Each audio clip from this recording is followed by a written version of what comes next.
Hey guys, tonight we start from nothingness. Before cities, before farming, before even the idea of you. Imagine a world where silence isn't peaceful, but crushing, where the only soundtrack is the roar of storms and the slow cracking of rock under pressure. You're here now, barefoot in the dirt of a young earth, and every step feels like it could be your last. No Wi-Fi, no pizza delivery. Honestly, you probably wouldn't survive 5 minutes. So, before you get comfortable, take a moment to like the video and subscribe. But only if you genuinely enjoy what I do here. And while you're at it, tell me in the comments, what time is it where you are? And where are you listening from tonight? Now, dim the lights. Maybe turn on a fan for that soft background hum, and let's ease into tonight's journey together. You step into the prehistoric night, where the moon hangs low, faint and uneven, like a lamp someone forgot to screw in all the way.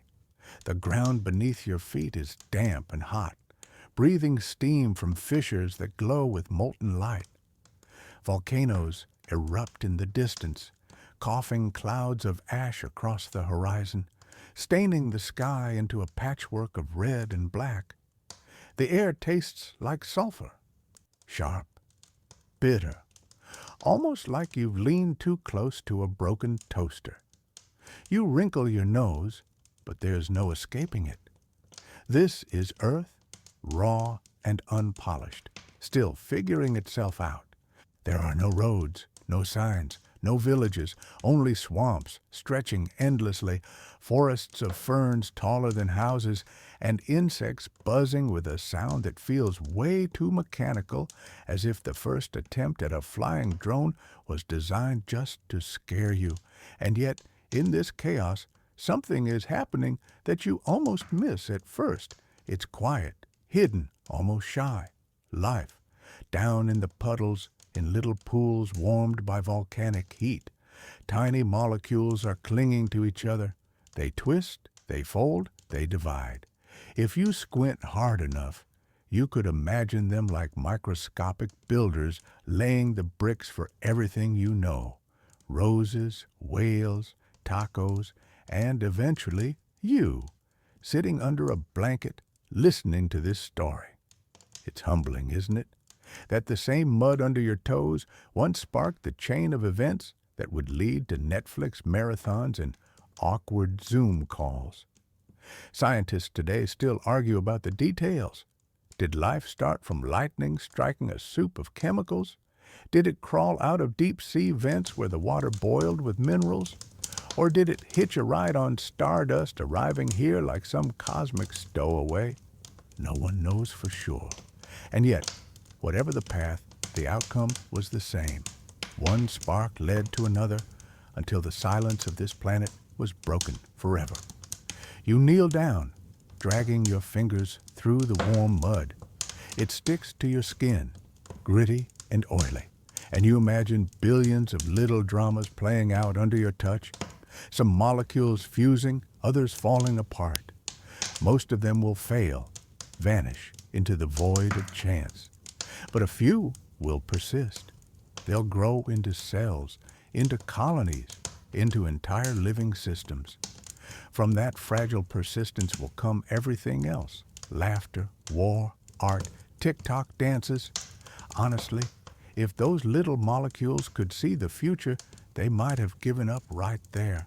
Above you, the sky isn't filled with constellations you recognize. No Orion, no Big Dipper. Just a smudge of stars half hidden behind volcanic haze. The moon is closer, brighter, tugging the seas with a gravity that feels almost impatient.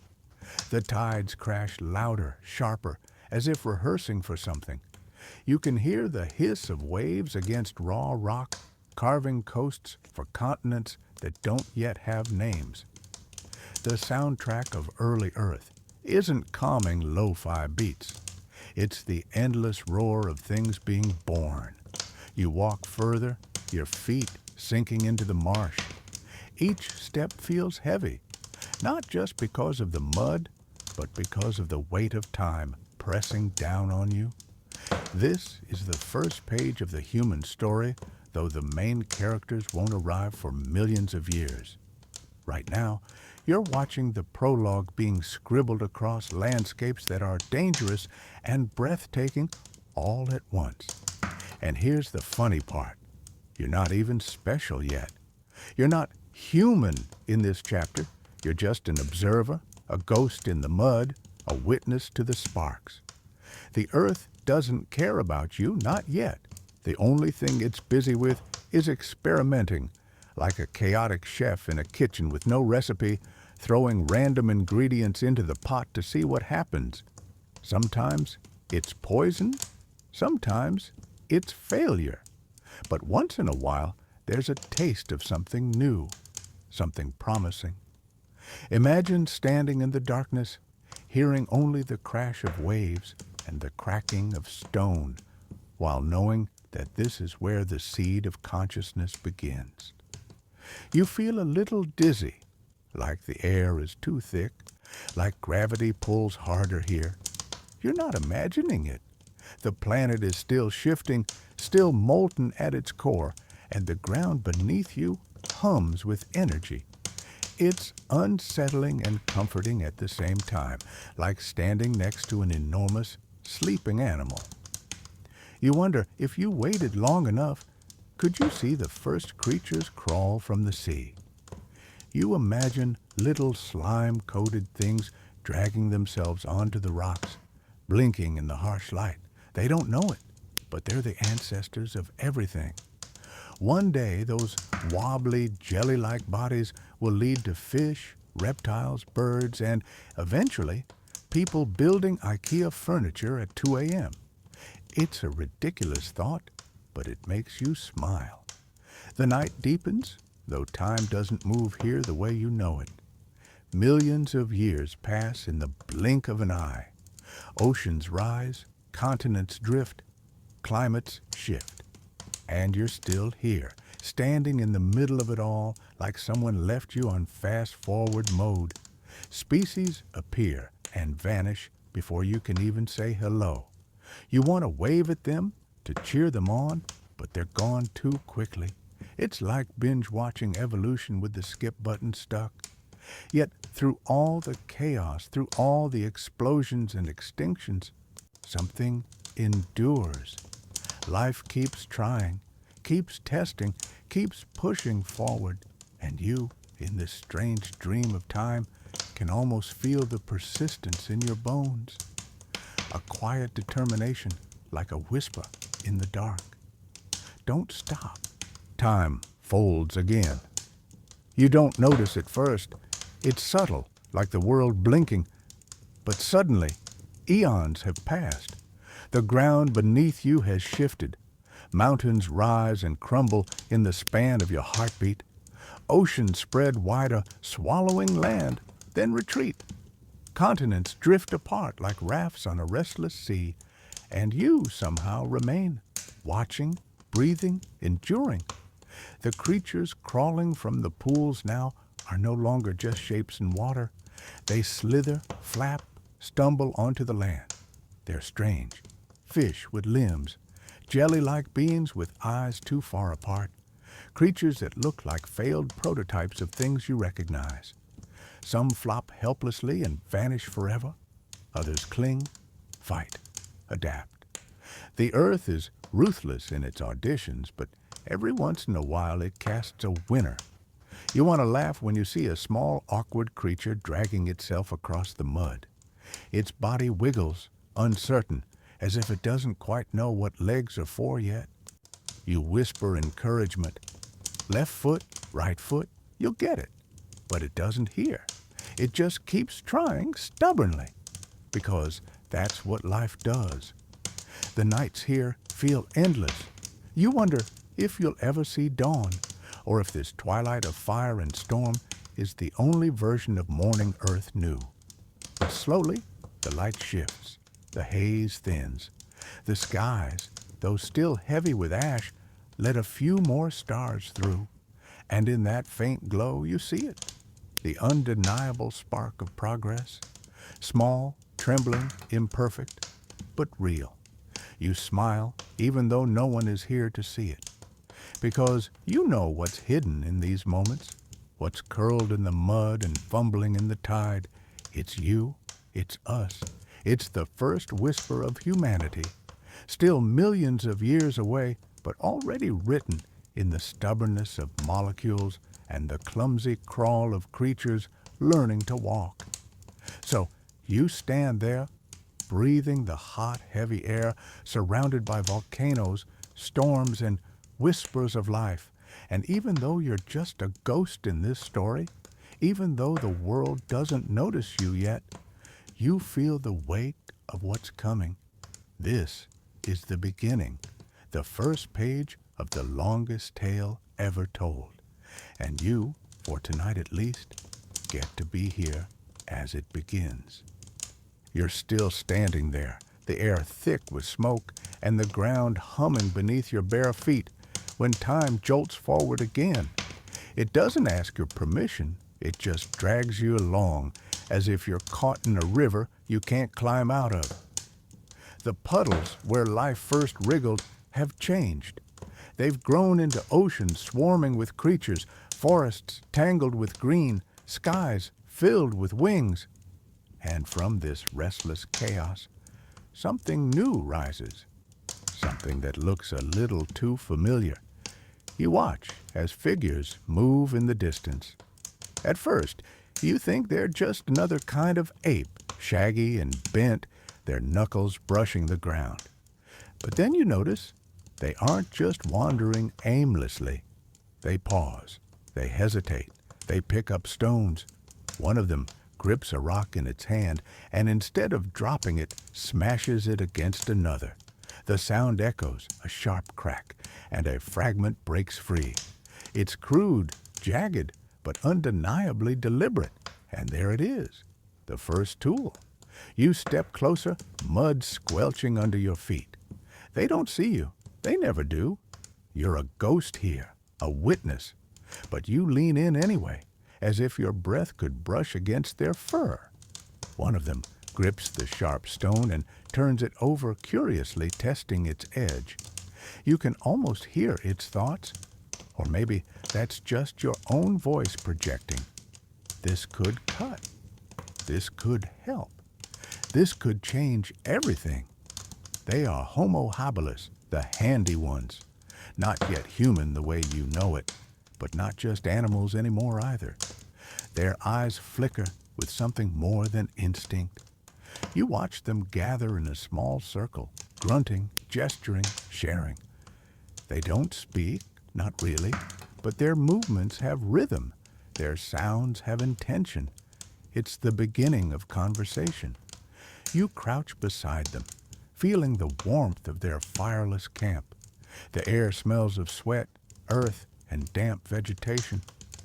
One of them scratches at the dirt with a stick, then abandons it, unimpressed.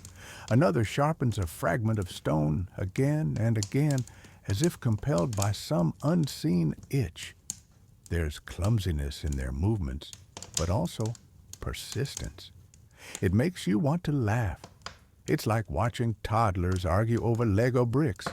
And yet, these clumsy stones will one day build skyscrapers. The night settles around them. Insects buzz loudly. Predators howl in the distance. The Homo habilis shift nervously, their ears twitching at every sound. You feel the tension, the way their muscles coil, ready to bolt at the snap of a twig. They live on the edge of survival, every night a gamble. And you, cushioned by your blanket in the modern world, realize just how fragile comfort really is. These creatures don't dream of Wi-Fi signals. They dream of making it through till dawn. Suddenly, one of them makes a sound, louder, sharper than the others. The group pauses. You can't tell if it's a warning, a command, or just an accidental shout, but the effect is immediate. The others react, their eyes following, their bodies shifting. Communication, primitive, raw, but powerful. You almost clap in excitement, but catch yourself. It's not your place to break the spell. You can't help noticing something strange about their hands. They aren't just holding tools, they're experimenting with them, turning them over, tapping them against logs, trying to understand what else these stones can do. It's curiosity, plain and simple, and curiosity, you realize, is the spark that will carry them forward. They're not just surviving anymore, they're learning. The night deepens. You sit with them, invisible, listening to their rough breaths and low grunts. The smell of damp earth mingles with the musk of their bodies. You wonder what they see when they look at the stars. Do they feel awe? Or do they simply see lights they can't explain and move on? Either way, their world is bigger now, stretched not just across the plains they roam, but into the possibilities of their minds. And you? You're part of that world too. You can feel it, the connection tugging at you like an invisible string. These aren't just strangers in fur fumbling with rocks. They're your ancestors, their cracked hands, their cautious eyes, their awkward attempts at shaping the world. All of it echoes in you. You carry them whether you like it or not. A soft wind stirs the grass, and one of them looks up suddenly, alert. In the shadows, you hear movement, low, heavy, deliberate. The night isn't empty. Predators circle, silent and patient. The Homo habilis huddle closer, gripping their stones. It won't save them if a big cat pounces, but it's something, a gesture of defiance. And in that moment, you feel it, the first taste of courage. Not victory, not safety, just the stubborn refusal to go quietly. You almost want to reach out, to put a hand on their shoulders, to whisper that they're doing well, that this trembling courage will one day build empires and write poetry. But you don't. You just sit in the grass, listening, watching, remembering, because tonight, under this restless sky, you've seen something extraordinary. The first to stand, the first to shape, the first to reach beyond survival. And tomorrow, well, tomorrow, they'll learn to hold fire in their hands. The night has barely passed when time tugs you forward again. You blink, and the shadows of Homo habilis blur, fade, and reassemble into something sturdier, taller, with broader shoulders and sharper faces. The landscape shifts too. The trees thin, the grasslands stretch wide like an ocean of green, and the wind whistles with a voice that feels colder, older. You realize you're standing among Homo erectus now, the upright man. They move with more confidence, their backs straighter, their strides longer, and in their eyes you catch a glimmer that wasn't there before. They don't just wander, they hunt, they gather, they plan. You trail after them through the tall grass, your bare feet brushing against the blades, tickling your skin like whispers.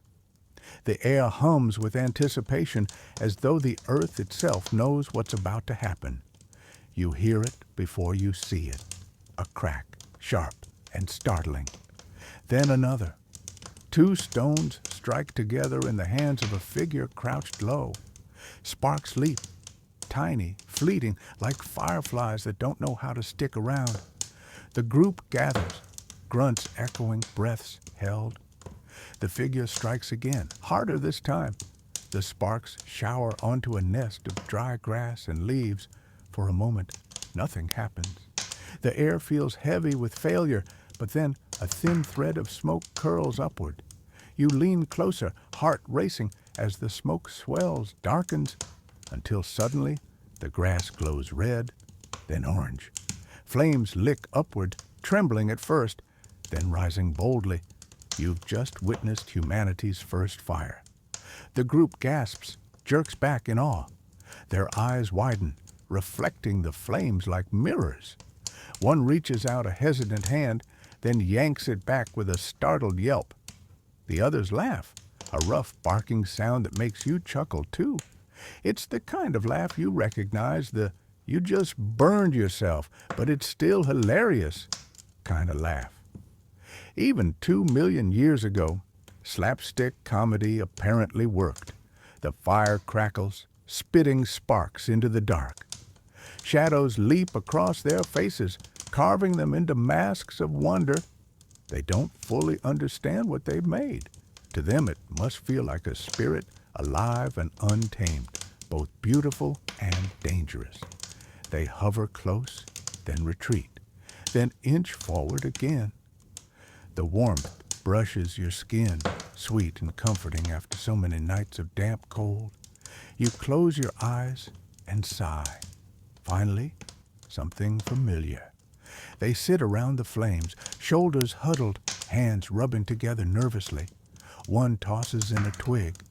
The flame flares, and the group murmurs excitedly. Another adds a log, heavier this time, and the fire roars louder. Their expressions shift, from fear to delight, from caution to pride. You realize you're watching the birth of control. The earth had always been in charge. Storms, beasts, hunger. But now, for the first time, these creatures hold a piece of power in their hands. The night deepens, but it doesn't feel as frightening anymore. The fire pushes back the darkness, casting a wide halo of light. You notice how the group relaxes, their bodies unwinding.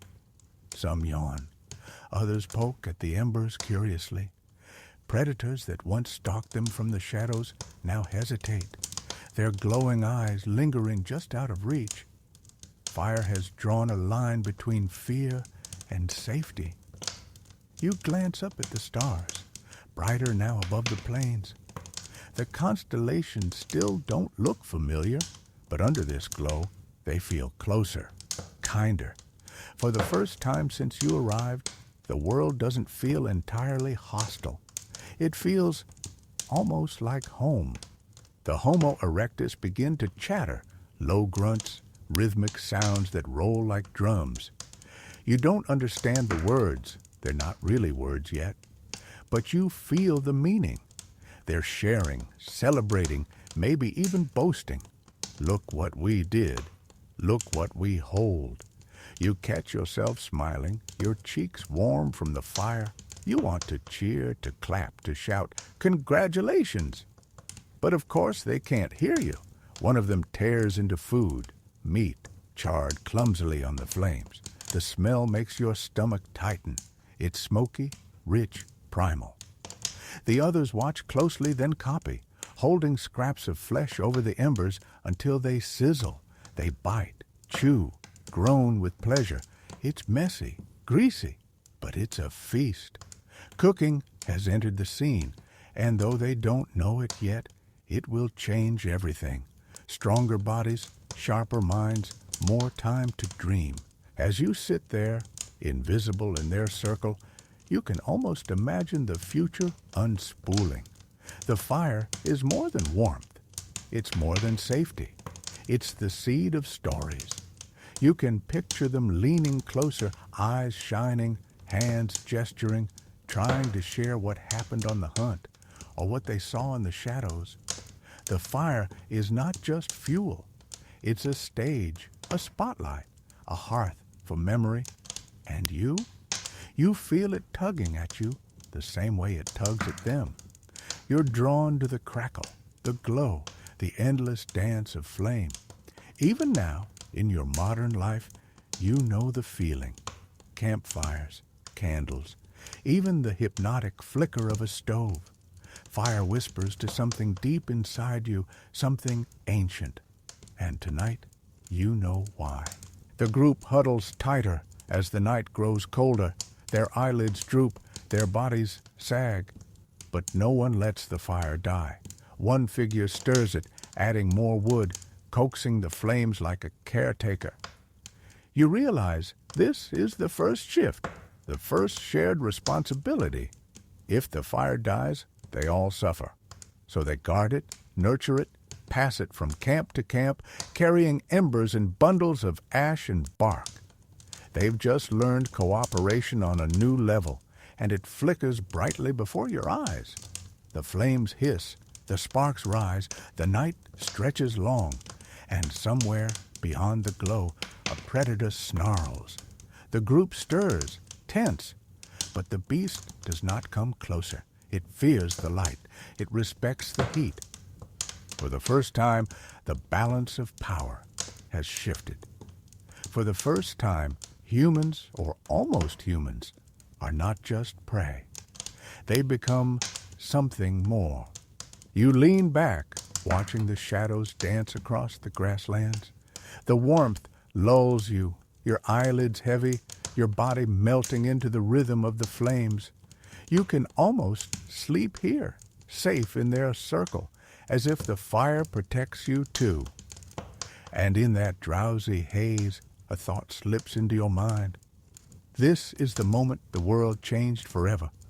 From here on, there will always be fire in the human story.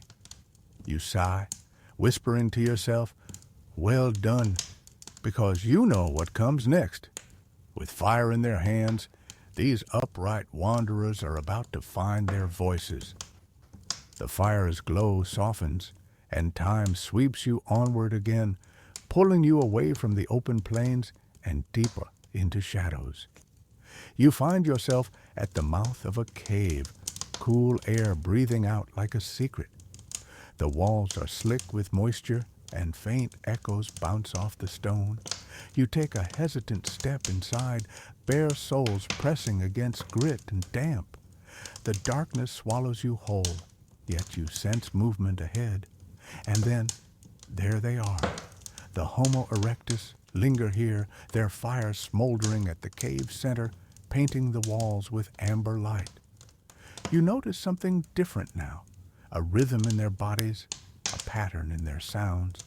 No longer just grunts and growls, but variations. Sharp clicks, drawn-out hums, little bursts of noise that repeat like beats of a drum. You tilt your head, listening, and a strange realization tickles your brain. This is language being born. Not words as you know them, not yet, but the scaffolding, the shape before the structure. One of them gestures with a hand smeared in ash, pointing toward the deeper shadows of the cave. Another echoes the sound, mimicking with surprising accuracy, and soon the group joins in. Call, response, call again. You can almost feel their brains stretching, making room for something bigger than instinct. Communication isn't just about food or danger anymore. It's about memory, about sharing beyond the moment. You follow their voices deeper, and the cave opens into a wide chamber. The firelight flickers across the walls, and there you see it. Faint markings, smudges of ochre and ash. Someone has dragged their fingers across stone, leaving lines and curves. Not quite art, not yet the bison or horses of later times, but the beginning of an idea. What if the world outside could live inside these walls too? The marks are messy, almost laughably crude, but something about them makes your chest ache. You've drawn doodles on napkins or scribbled in the margins of notebooks when bored, right? Well, here it is, the first doodles ever. And though these ancient figures may not know why they do it, the act itself feels revolutionary. You can almost hear them thinking, "This is ours, this is us." Nearby, a group prepares for a hunt. They clutch spears, long wooden shafts sharpened to deadly points by fire. They gather in a circle, voices rising and falling. One mimics an animal's sound, deep and guttural. Another thrusts his spear into the air, reenacting the strike. The others watch, nod, repeat. It's rehearsal. You chuckle softly. You're basically watching the first team meeting in history. Except instead of PowerPoints and passive-aggressive emails, it's spears and sound effects. Honestly, kind of an upgrade. The next morning, you stumble after them into the grasslands. They move together, tight and focused, like a unit. You crouch low beside them, heart thumping. The prey grazes ahead, a massive beast, shoulders rippling, horns gleaming. You gulp. It looks more like a tank than dinner, but the hunters don't hesitate. They spread out, signaling with sharp sounds echoing across the grass. Each move is deliberate, coordinated. They chase, flank, drive the animal toward a trap, their spears flashing in the sun. The kill is quick, brutal, effective. You can barely process it before they're cheering, pounding the ground, dancing in rough circles around their prize. The air smells of blood and sweat, sharp and heavy. You cover your nose instinctively, then grin, because you know what you've just seen. Hunting wasn't just luck anymore. It was planning, strategy, communication. The first chess game, played with bones and breath. Later, back at the cave, the meat roasts on skewers, fat sizzling in the flames. The group feasts, their bellies swelling, their energy replenished. Children tug at scraps while elders gnaw at bones. And in between bites, they chatter. The sounds don't form words you'd recognize, but you hear rhythm, repetition, even melody. Some sounds are sharper, for danger or command. Others are softer, coaxing, soothing. It's not just noise, it's connection. You notice how a mother hums to her child, rocking gently by the fire. The sound is almost a lullaby, the first cradle song whispered in the dark. The child's eyes droop, comforted not by meaning, but by tone. You smile, realizing that humans have always sung each other to sleep. Your playlist may be different, Spotify instead of stone caves, but the impulse is exactly the same. And then there's laughter. Yes, real laughter. One of the hunters trips over a rock, nearly face plants into the fire, and the group bursts into cackles. The sound fills the cave, bouncing off the walls, contagious as ever. You can't help but giggle along. Apparently, oops, clumsy guy falls down has been peak comedy since 2 million years ago. Some things never change. The night grows deeper, and the cave feels alive. Fire crackles, voices echo, shadows dance. You catch a figure crouched near the wall again, smearing more marks with soot. This time, the shapes are clearer, an outline that almost resembles the prey from earlier, a circle for the body, lines for legs, a horn jutting out. Crude, yes, but unmistakable. Your breath catches. You're staring at the very first story, told not with words, but with images.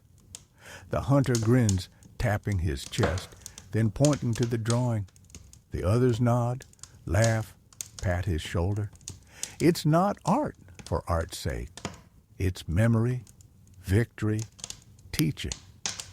These scratches are the first history, etched not in books, but on stone. The fire pops loudly, startling you. Sparks scatter upward, fading into the dark. The hunters settle, their voices softening, their bodies heavy with exhaustion. Some curl up close to the flames, others retreat to the shadows of the cave.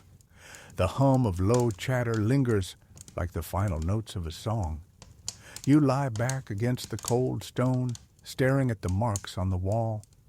They seem to glow in the flickering light, alive with meaning.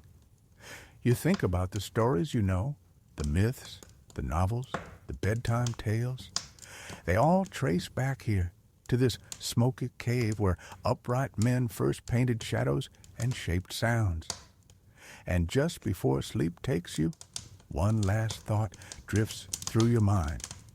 Communication didn't just let them survive. It let them become human.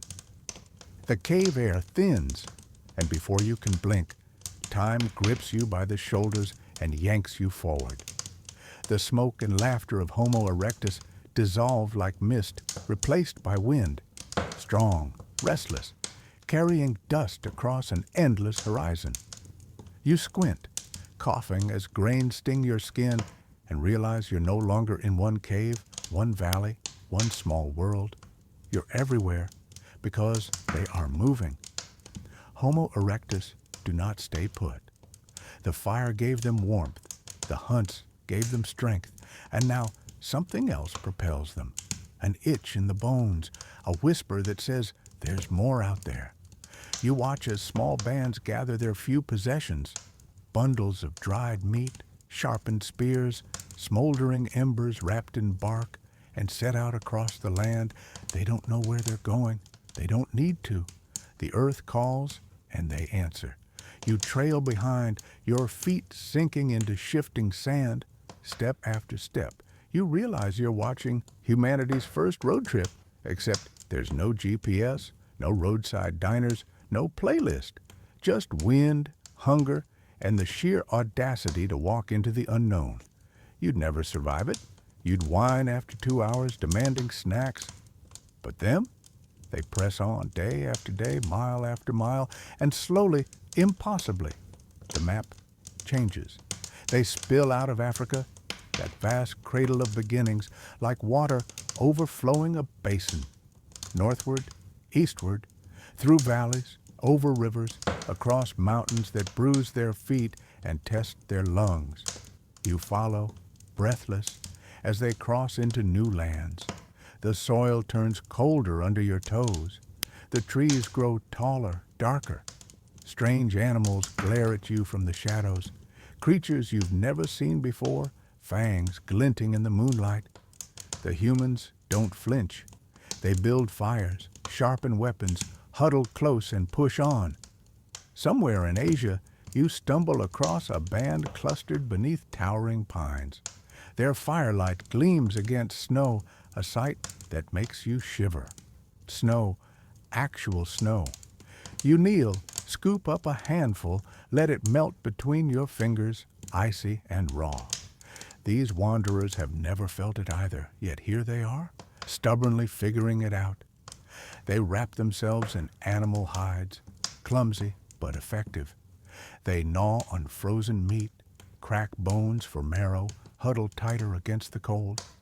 Somehow, against every odd, they endure. And then further east, you meet a cousin, Homo erectus in Java. The island hums with heat and thick jungle, nothing like the icy forests you just left.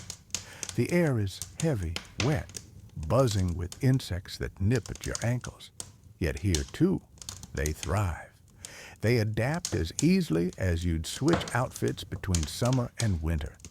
Except you have a closet. They just have grit. You start to notice a pattern. Wherever they go, they leave their signature.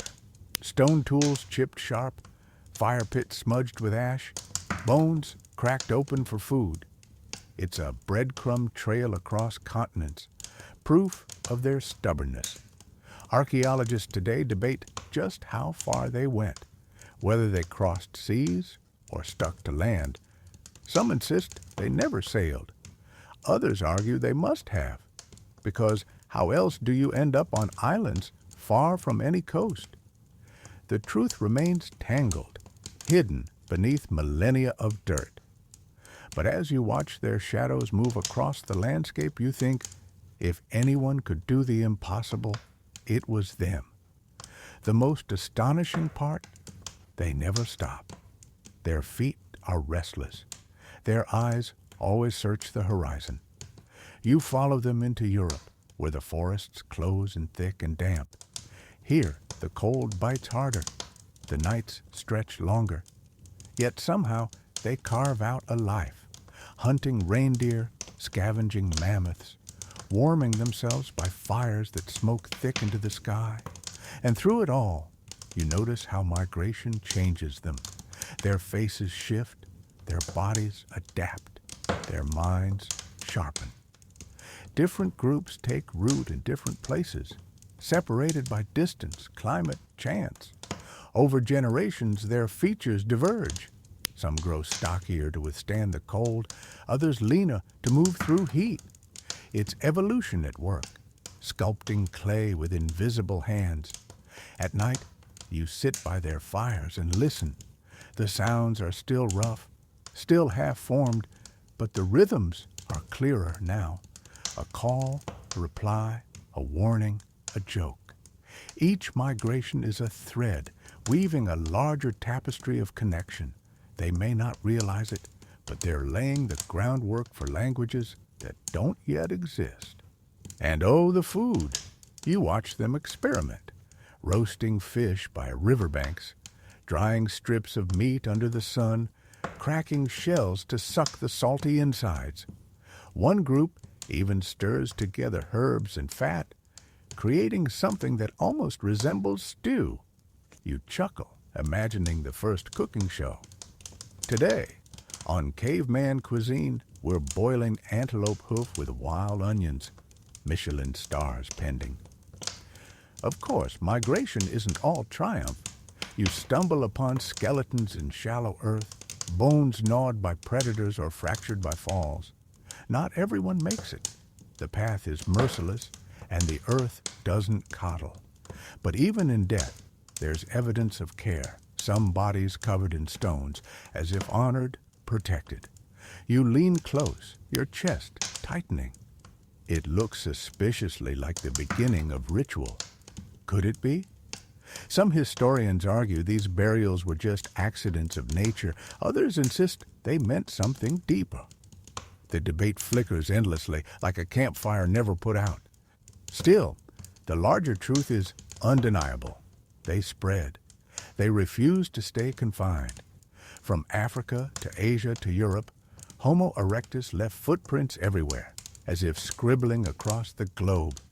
We were here. We belong here. You lie down one night under a sky streaked with stars, the Milky Way so bright it feels like you could scoop it up in your hands. The humans beside you sleep, curled in hides, fire glowing at their feet. Their snores echo softly, oddly comforting. You close your eyes, heart racing with awe, because you know you've just witnessed one of the boldest acts in history. The first great migration, the endless march that will never stop until humans circle the planet. And as you drift in the warmth of their fire, a smile tugs at your lips. You whisper to yourself, so this is how it begins, step by step across the earth. The plains blur again, and when the haze clears, the world feels heavier, colder. You're standing on a rocky ridge, the wind sharp enough to sting your cheeks. Below you stretches a forest, dense and shadowed, and within its depths you sense them before you see them. Not your Homo erectus companions anymore, something new, stockier, broader, shadows with heavy brows and powerful arms, Neanderthals. You watch them emerge from the trees, moving with surprising grace despite their bulk. Their steps are deliberate, their eyes alert, scanning the horizon. Compared to Homo erectus, they seem sculpted for survival. Thick chests for cold air, wide noses to warm their breath, hands like stone tools themselves. You can almost hear the Ice Age shaping them, chiseling their bodies into perfect instruments for this harsh land. They carry spears, longer and sturdier than those you've seen before. Their hunting isn't chaotic. It's disciplined, coordinated, even elegant in its brutality. You trail behind as they stalk a herd of mammoth across the snow-crusted plain. The air is tense, every crunch of snow underfoot echoing like a drumbeat. Then, with a shout that rattles your ribs, they strike. Spears arc through the air, piercing flesh, lodging deep. The mammoth bellows, thrashing, but the group presses in tight, relentless. It's a battle of giants, and somehow the humans win. Later, huddled in the glow of fire, they carve the meat with flint blades, careful and precise. Nothing is wasted. Skin for clothing, bone for tools, sinew for binding. Even the fat is rendered, stored for later, a calorie treasure. You realize you're watching masters of efficiency. They don't just survive here, they own it. And yet, something about them tugs at you, because for all their strength, you sense a gentleness too, You notice a figure tending to an elder whose teeth are worn away. The younger one feeds him soft bits of meat, patient and unhurried.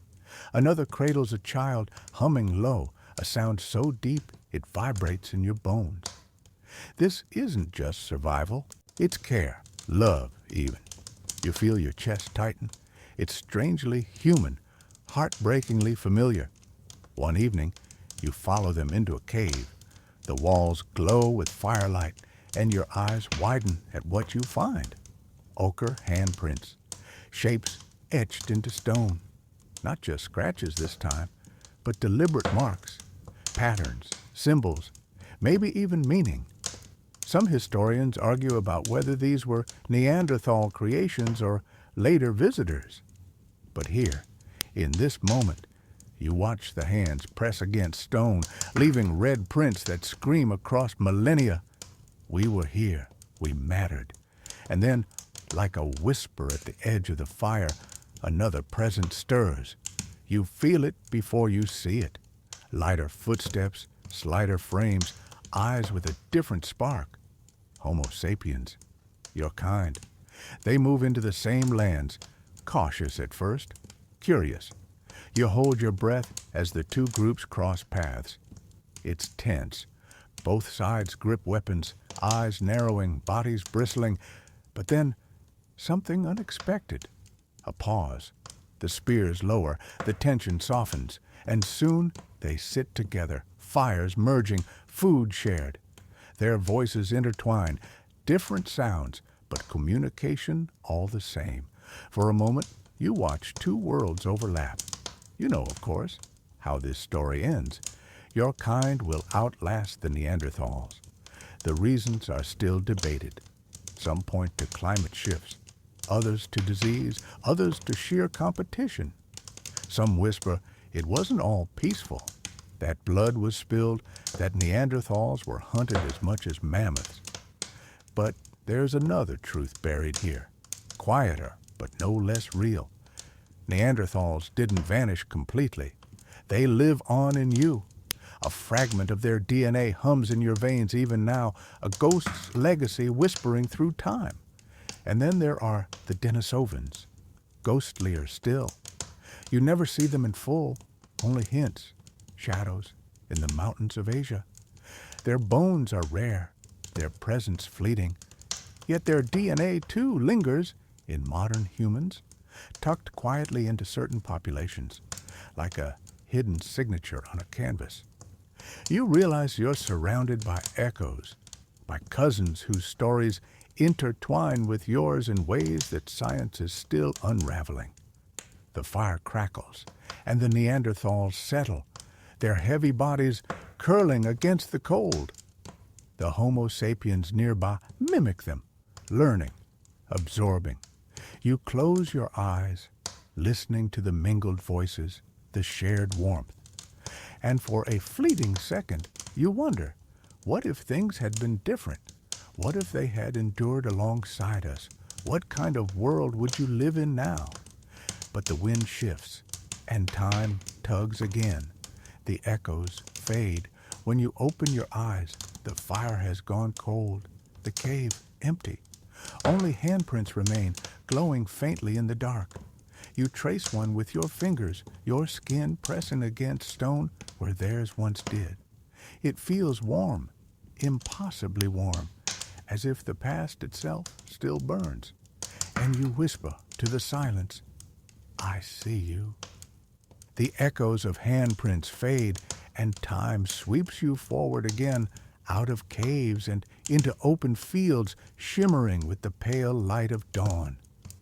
You stretch your fingers, and for a strange moment, they itch, as though you want to shape something, to hold something sharper, cleaner, more precise. You glance down, and there it is, a flint blade resting in your palm, edges glinting like glass. It feels oddly familiar, like holding a smartphone, except this one won't scroll Instagram. It'll cut meat, skin hides, and maybe save your life. You're standing among early humans, and something has shifted. The tools are no longer rough stones bashed together. Now they are carefully knapped, each flake chipped off with skill and patience. You watch as one figure crouches low, gripping a core of flint. With a sharp strike, a thin shard pops free, slicing his hand by accident. He grunts, annoyed, and presses the wound to his mouth. Then he smiles, because the flake is perfect. Thin, sharp, almost surgical. You suck in a breath, realizing you've just witnessed the birth of craftsmanship. The air is filled with the music of stone, tap, crack, clink, echo. It's rhythmic, almost hypnotic.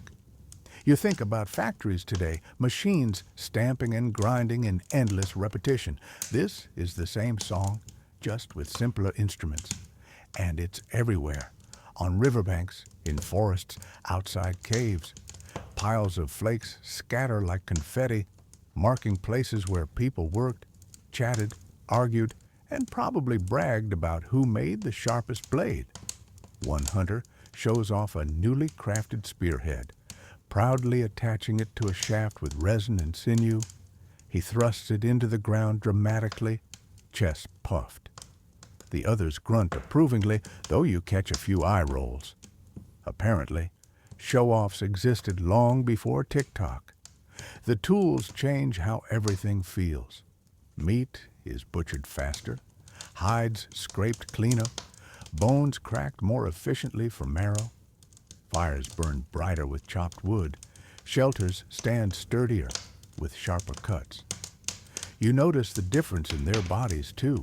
Less time gnawing and clawing, more time thinking, planning, maybe even dreaming.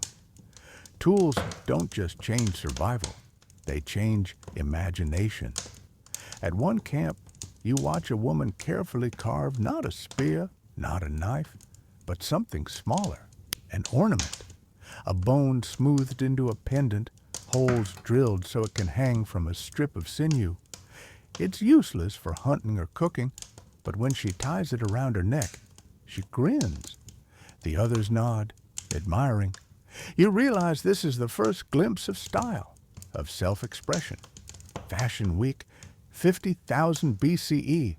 And then there's the strange object you almost step on, a flute carved from a hollow bird bone. Holes line its surface, uneven but deliberate. You lift it to your lips, blow softly, and a thin, wavering note drifts into the air. Your skin tingles. Music, actual music, shimmers in the dawn. One of the children claps, bouncing on their heels. The adults chuckle, and soon voices join in, humming, chanting. For the first time, the night is filled not just with survival noises, but with art. Yet the tools aren't all gentle. You notice something unsettling, too. A pile of broken skulls cracked clean by the same sharp edges you admired. Spears jabbed not just at prey, but at rivals. Competition between groups is fierce, and sometimes the best tool isn't used for hunting at all. It's used for conquering. You feel a chill, realizing you're staring at the double-edged gift of invention. Still, the beauty of progress hums stronger. One evening, as the sun dips low, you watch a group of humans gather their tools, setting them neatly in rows. Children point, imitate, try their small hands at chipping flakes. The adults guide them, patient and proud. It feels almost like a classroom, not written, not formal, but teaching all the same. Knowledge is being passed down generation to generation through hands and eyes and the ringing crack of stone. You sit with them, your invisible fingers brushing flakes, your heart beating with their rhythm. You can almost hear the whisper of the future in each strike. Blades becoming scissors, axes, machines, rockets. Every click of stone is a note in the symphony of human invention.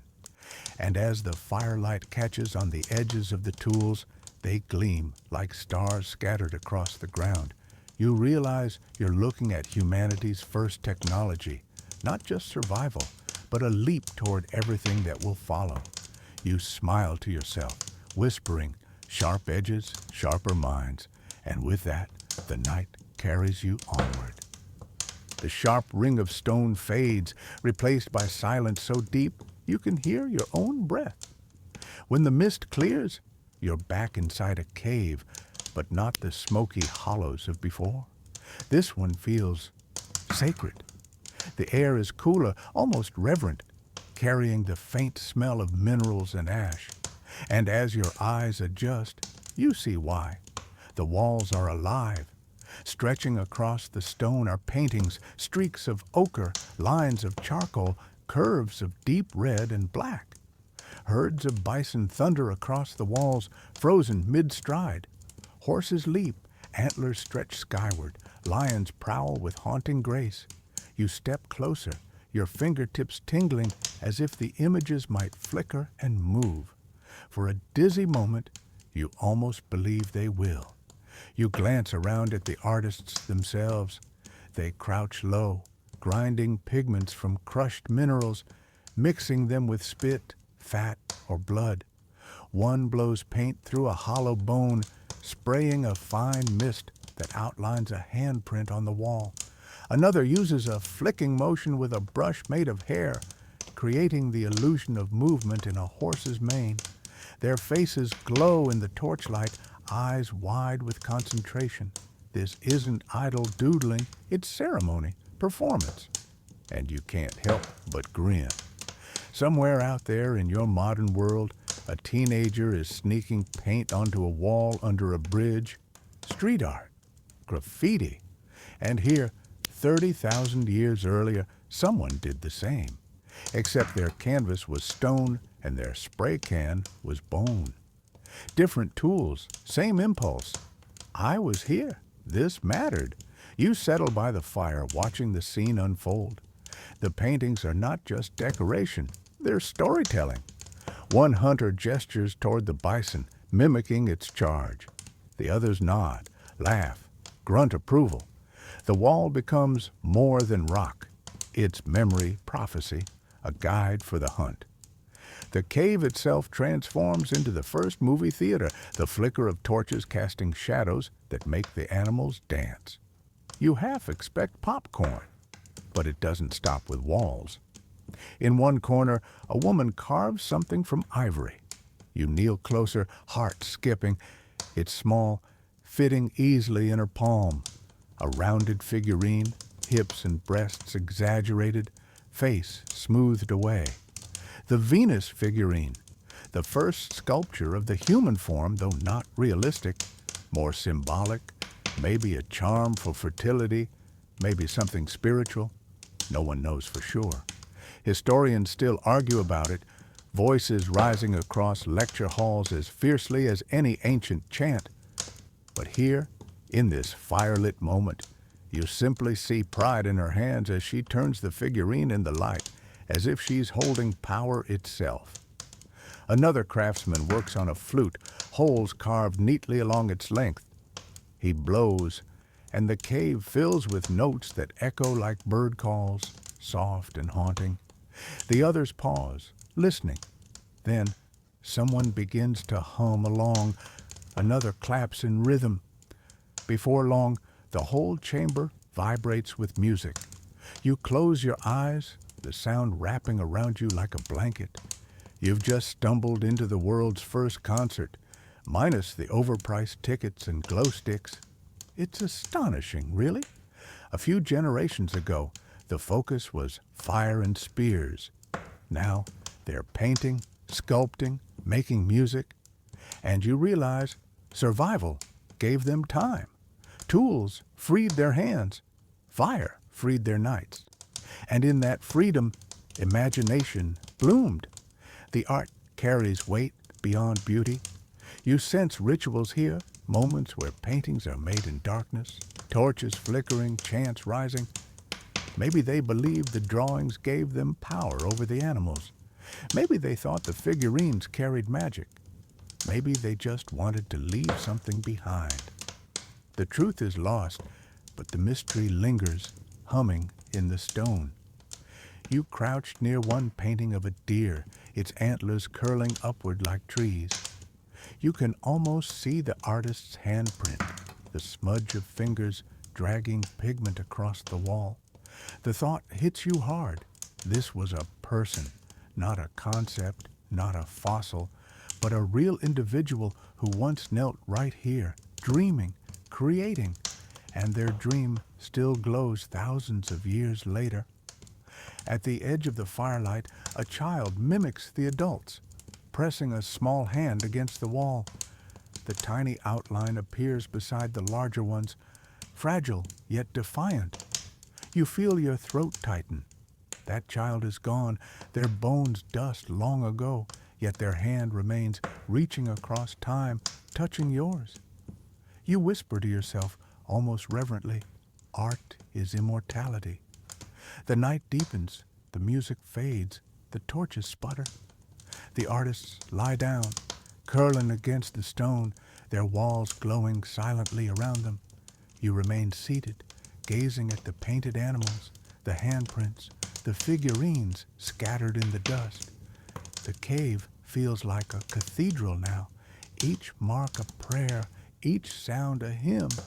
And you realize this isn't just survival anymore. This is humanity becoming something new. Creatures who don't just live, but dream, remember, and leave beauty behind. As you close your eyes, the painted bison seem to stir, hooves pounding softly in the dark. And somewhere deep in your chest, the echoes of that ancient flute still play. The warmth of the cave fades, and suddenly the air slices cold against your skin. You gasp, your breath curling into mist before you. Snow crunches underfoot, stretching out into a blinding expanse. The Ice Age has arrived, and you are standing right in the middle of its frozen grip. It's not just cold, it's punishing. The kind of cold that sinks into your bones and makes your teeth ache. You wrap your arms tighter, wishing for something like a heated blanket or maybe a triple-shot latte. But here, none of that exists. Just mammoths grazing in the distance, their shaggy coats swaying in the icy wind, and predators lurking at the edge of white horizons. You watch as one of those mammoths exhales, steam rising like smoke from a chimney. Their sheer size is staggering, walking fortresses of fur and tusks, and scattered among them, you see small figures moving. Humans, bundled in thick hides, faces shadowed by frost, trudging step by step. They look so fragile against this vast, merciless landscape, yet somehow they're alive. Somehow they adapt. The world has shifted on them like a cruel trick. Glaciers creep down from the north, swallowing valleys and forests. Sea levels plummet, exposing land bridges that stretch like secret highways between continents. Suddenly, whole new pathways open. What once separated peoples, ocean's distance, now binds them. You squint across the white horizon and imagine families migrating over the Bering Land Bridge, leaving Siberia behind as they wander into the Americas. Each step on that frozen soil is unknowingly carving the story of tomorrow, and the struggle is real. You hear the snap of ice beneath their boots, the groan of glaciers in the distance, the endless howl of the wind. Nights are longer, darker. Fires crackle weakly, barely standing against the cold. Even with mammoth hides, even with caves for shelter, the danger never lifts. And you think, quite plainly, you would not last a week here. Your heated car seat has spoiled you rotten. But then you notice the ingenuity. You see a hunter scraping fat from a reindeer bone, mixing it with soot to make waterproof paint. He applies it to his boots to keep the wet from seeping in. Another sharpens a tool made of bone, carving grooves into it so it can stitch together furs into tighter clothing. They've learned to trap heat, to layer, to build shelters out of mammoth tusks and hides that form domes strong enough to withstand blizzards. A group is even preserving food by freezing it in the permafrost. Prehistoric refrigerators. Clever. And then the fires. Not just for warmth, but for life. You watch as a family huddles close, the fires glow, turning their faces golden, while outside the sky whirls with snow. Someone places stones around the flame, then moves them later into a sleeping pile, primitive heating pads. Someone else sprinkles herbs onto the coals, releasing sharp scents that sting your nose. Medicine, ritual, or maybe both. Still, you can't ignore the weight of the cold pressing on you. Imagine stepping out to hunt in this weather, fingers numb, vision blurred by snow, stomach hollow. The odds tilt against you every single day, yet somehow these people push forward, and the animals. You hear the echo of reindeer hooves, the grumble of giant bears in their dens, the sharp yip of wolves prowling at night. Some become prey, some become allies. Wolves, for instance, watch closely, begin creeping closer to human fires. At first, they're threats, but eventually, bonds form. The earliest dogs appear, tails wagging shyly, offering protection in exchange for scraps. One of history's greatest friendships begins right here in the shadow of glaciers. You sit in the snow, watching the strange dance between extinction and endurance. Whole species vanish. Saber-toothed cats, giant ground sloths, monstrous cave lions, gone forever. The ice squeezes them out, their great forms reduced to bones buried in frozen earth. But humans? Humans bend, adjust, adapt. Historians still argue about what really drove the extinction of those animals. Was it the climate's merciless hand, or was it us, with our spears and our endless hunger? You picture professors throwing snowballs at each other in some heated conference debate, still unsure after decades of study. But out here in the biting cold, certainty doesn't matter. What matters is survival, and humans survive. One night, you sit beside a camp as they roast strips of meat over the fire. A child laughs as sparks leap upward, chasing the stars. The sound is soft, warm, human. Despite the cold, despite the endless ice, there is joy. That's the miracle, not just endurance, but laughter in the face of hardship.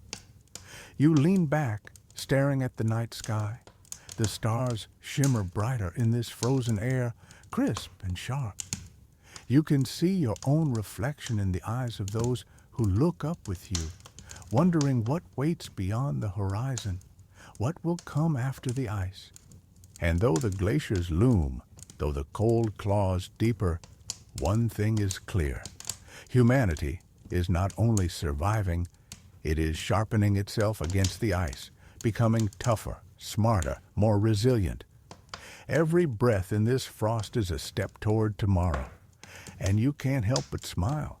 Because if your ancestors could endure this kind of winter, maybe, just maybe, you can handle your broken heater for a few days without complaining.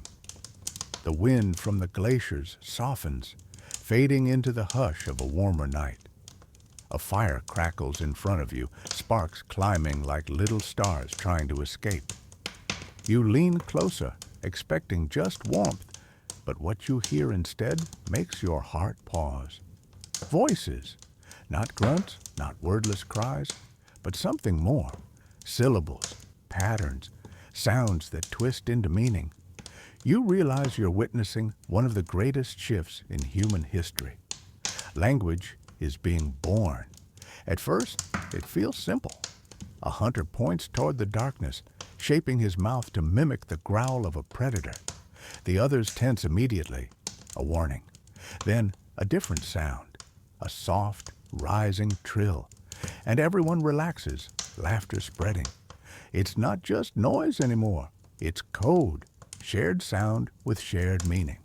You listen, fascinated, as they try new words, Some are clumsy, broken off like chunks of rock. Others roll smoothly like water running downhill. And slowly, a rhythm forms. Communication isn't only survival, it's connection. Think about it. Before this, every thought stayed locked inside one skull, trapped and silent. You could point, gesture, mime, but complex ideas, plans for tomorrow, dreams, those were unreachable. And now, with a few breaths, those invisible thoughts leap from one mind to another. It's basically the invention of Wi-Fi, except no subscription plan and no signal drop. You crouch closer, watching children absorb words like sponges. A small boy repeats a sound his mother makes, stumbling at first, then nailing it perfectly. She beams, pride shining in her face. He grins too because suddenly he holds a new tool, sharper than any stone blade. He can shape the air and be understood. That's power. The group experiments with more than warnings. They begin naming things: stones, trees, stars. A whole vocabulary blooms around the firelight. You hear laughter as they create playful sounds for each other's names, teasing and testing. You catch fragments of songs too, a chant rising into the night. Language isn't only practical, it's art. And here's the strange, delightful fact. Even today, no one knows exactly how language first formed. Some scholars argue it grew slowly, like vines creeping upward. Others believe it exploded suddenly, a leap of the brain that changed everything overnight. They still debate fiercely, like linguists armed with chalk instead of spears. But here, in the warmth of this campfire, it doesn't matter which theory is right. What matters is the sound of voices weaving a net between people, pulling them closer. The impact is immediate. Hunts become more coordinated. Stories grow richer. The old can pass down wisdom without relying on fragile gestures or memory alone. The river bends here, one says. The mammoth fell there. Knowledge becomes portable, carried on the tongue. You realize you're watching the first libraries, except the books are people, and the pages breathe. And the stories. Oh, the stories. You lean back as a man, face painted with ash, begins a tale.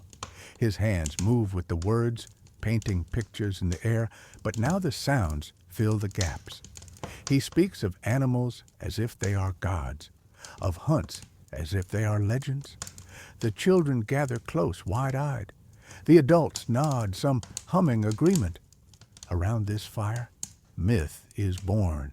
You catch yourself smiling. Once upon a time, humans could only leave their mark through handprints on cave walls. Now, they can etch themselves into memory through sound. And unlike paint which fades, words can ripple endlessly, carried from one mouth to the next, reshaped but unbroken. It's fragile, yes, but also eternal. In the quiet between stories, you think about your own modern world, about podcasts, audiobooks, voice notes, whispered conversations in the dark. All of it, every single word, traces back to this fire, this night, this fragile moment when sound became meaning. A child leans against her mother, whispering a question. The mother answers softly, and the child sighs with relief. You realize that beyond hunting, beyond warning, the truest gift of language is comfort. To say I'm here, to say you are safe, to say I love you. Those words may come later in many forms, but the roots are already here, glowing in the warmth of the fire. The flames dim lower, the voices soften, but the air hums with the echo of words still buzzing like sparks. You lie back against the earth, eyes half closed, as the camp drifts into sleep. And just before you drift too, you catch yourself whispering along, shaping your lips around ancient sounds that feel almost familiar. For the first time in history, silence is no longer the only language of night. The tribe stirs before dawn, as they always do, but something feels different in the air tonight. Instead of wandering far into the forest or stalking the plains for game, you notice people crouching low in a clearing, fingers brushing the earth. They aren't just foraging. They're watching the ground with a kind of careful attention that makes you lean closer. One woman holds a handful of seeds, tiny, fragile things that could be mistaken for dust. She presses them into the soil, pats the earth, and steps back as if she has cast a spell. Others copy her, dropping seeds in tidy rows. And just like that, you're witnessing one of the greatest revolutions in history, agriculture. At first glance, it looks simple, even dull. Dig, drop, cover. But when you realize the implication, your skin prickles. Instead of chasing food, food might come to them. Instead of constant wandering, they might stay in one place. Imagine a life not bound to the endless hunt. A life where children grow up in the same spot where they were born, where tools don't get left behind in caves, where memory attaches to land like roots. Of course, farming doesn't happen overnight. It's messy, experimental, frustrating. You watch a family check their patch of ground daily, sighing at sprouts that fail, cheering at shoots that survive. A goat wanders too close, chomping the tender greens, and suddenly you understand why fences were invented. You chuckle because even 30,000 years later, gardeners still fight rabbits, deer, and nosy neighbors for their tomatoes. Some problems never change, but when it works, when it works, it changes everything. Suddenly, there's grain stored in clay pots, roots drying in the sun, surplus piled for the first time. You see children with fuller cheeks, elders with more time to sit and tell stories. The rhythm of life slows, shifting from the chase to the cycle of seasons. Spring planting, summer tending, autumn harvest, winter storing, a pattern that will ripple for millennia. And it's not just plants. Look closer, animals too. A boy leads a goat on a cord, coaxing it into a pen of woven branches. Another ties strips of hide around the necks of pigs, guiding them with gentle nudges. These creatures, once wild and wary, now live side by side with humans. Domestication has begun, and with it, milk, wool, steady meat. You realize you're looking at the first farms, clumsy but revolutionary. Of course, not everyone is thrilled. You overhear a heated discussion by the fire. Some hunters scoff at this new way of living. To them, chasing herds across open plains is freedom. Why tether yourself to a patch of dirt? Why gamble on seeds when the hunt has always sustained you? You smile because you know what they don't. This argument will echo for centuries, between nomads and farmers, between wanderers and settlers. And historians still debate whether agriculture was a blessing or a curse.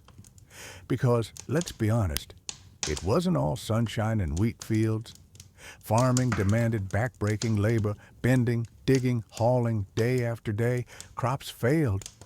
Disease spread quickly when too many people lived close together.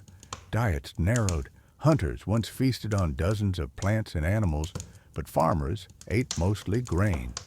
Cavities, arthritis, malnutrition, all of it rises in these first villages. You wince, realizing that progress came with a hefty price tag. But then you glance up at the skyline. Well, the beginnings of one. Mud brick houses clustered together, smoke curling from hearths, storage pits dug deep into the earth. Villages are sprouting like the crops themselves. And with them come new bonds. Neighbors depend on one another, trading seeds, sharing harvests, building walls to protect their homes. Even ritual changes. You hear songs sung during planting, prayers whispered to the soil, offerings left for rain.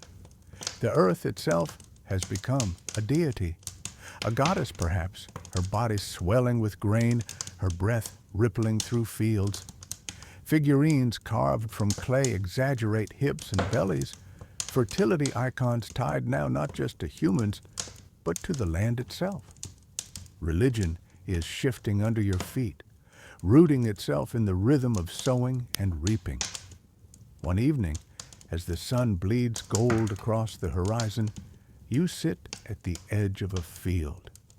Children chase one another between rows of sprouting plants.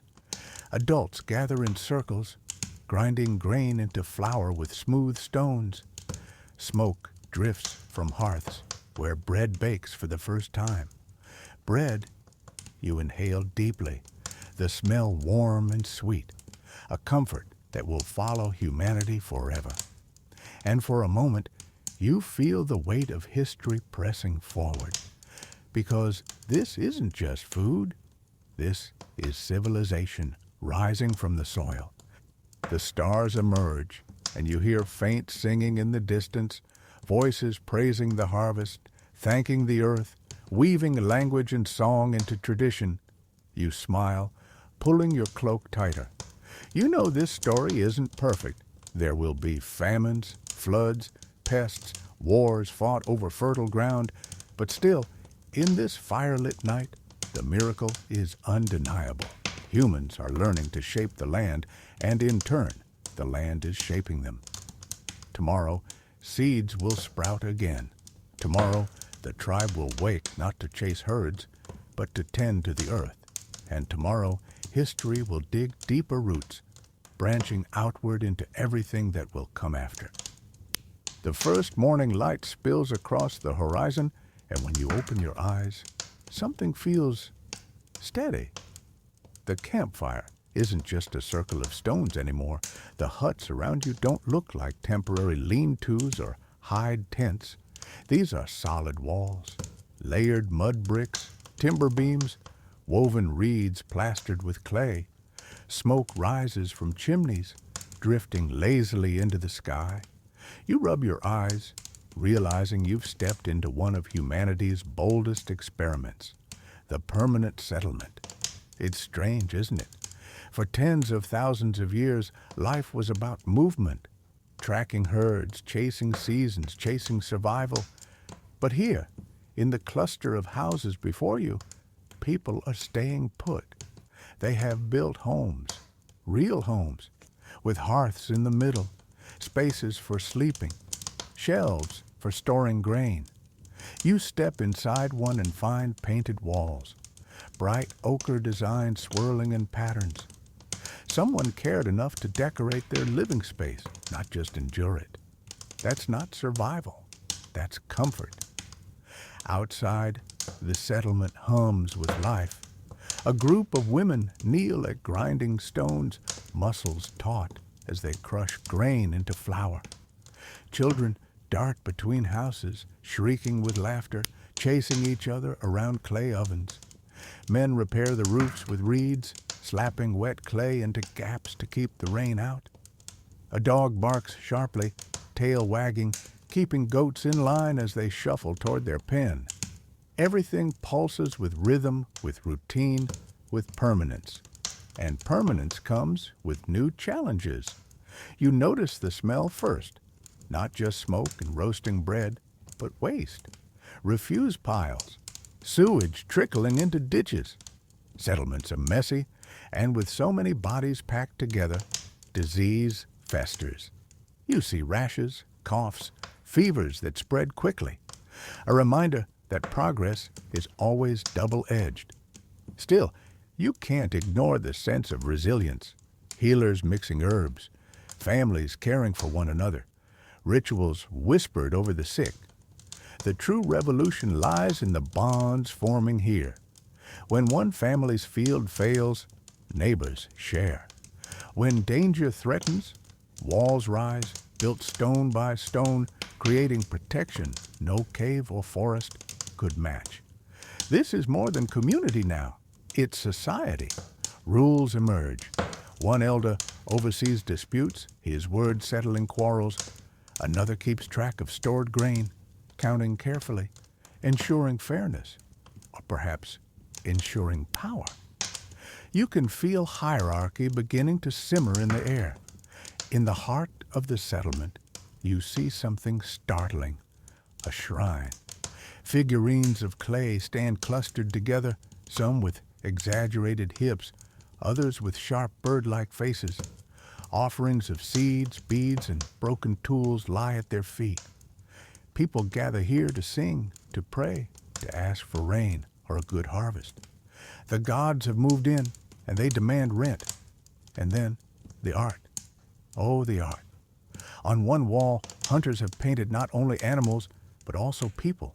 Entire scenes, processions, dances, hunts turned into myth. Music echoes too. Flutes carved from bird bones, drums stretched with hide. Even weaving has become beauty. Patterns on cloth, designs repeating like chants. You realize that once a people stop moving, creativity explodes. A house isn't just a shelter, it's a canvas. At dusk, the village gathers in the central space. Fires blaze, shadows stretch, voices rise.